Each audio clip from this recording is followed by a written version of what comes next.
তো আসসালামু আলাইকুম। আমি কয়েন চেকার এসএসকে। তো আজকে আপনাদেরকে ভিক্টোরিয়া কুইন 2 আনাস কয়েন সম্বন্ধে বলবো। 1841 সালের এই কয়েনটা। তো এই কয়েনের ব্যাপারে অনেকেই জানেন না। তো আজকে আপনাদেরকে ক্লিয়ার করে দেবো এই কয়েনের ব্যাপারে। তো আপনারা ভালো স্কিপ করবেন না, ভিডিওটি লাস্ট পর্যন্ত দেখবেন। কারণ ভিডিওটিও ছোট করে দেবো আপনাদের জন্যই, বেশি বড় করব না। আপনারা একটু অপেক্ষা করবেন, শুধু বেশিক্ষণ না। তো পুরোপুরি আপনাদের এই কয়েনের ব্যাপারে জানা হয়ে যাবে, পুরো ক্লিয়ারলি করে দেবো আপনাদেরকে।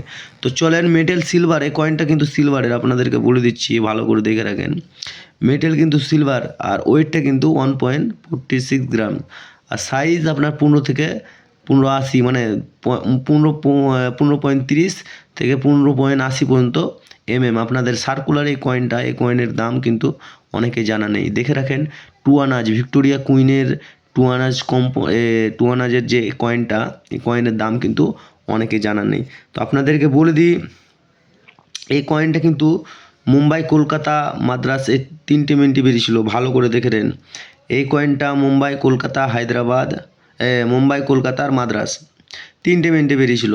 তো আপনারা ভালো করে দেখে রাখেন, ভিক্টোরিয়া কুইনের এই কয়েনের কিন্তু দাম শুনলেই আপনারা হয়তো ভেবে নেবেন যে হ্যাঁ, অরিজিনাল দাম কত হতে পারে, আপনাদেরও বিশ্বাস হবে। আপনারা দেখে রাখেন, পুরনো কয়েনের কিন্তু অনেকেই কিন্তু মিথ্যা কথা বলে, কিন্তু 2 আনাজের এই কয়েনের দাম কিন্তু অনেকে লুকোয়।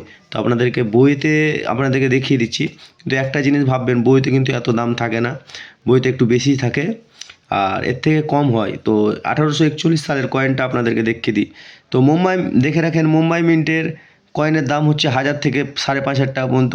কলকাতা মিন্টের 1000 থেকে 5,500, আর মাদ্রাস যেটা হবে 1000 থেকে 7,500 পর্যন্ত আছে।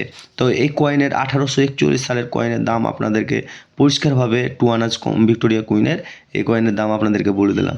তো পুরনো কয়েন সম্বন্ধে যদি কারো তথ্য জানতে চান তো কমেন্ট করবেন, আর যদি চ্যানেলটিতে নতুন হন তো সাবস্ক্রাইব করে পাশে থাকবেন, তার সাথে বেল আইকনটাও মেরে দেবেন, কারণ নোটিফিকেশানটা ফার্স্ট আপনাদের কাছে পৌঁছে যাবে।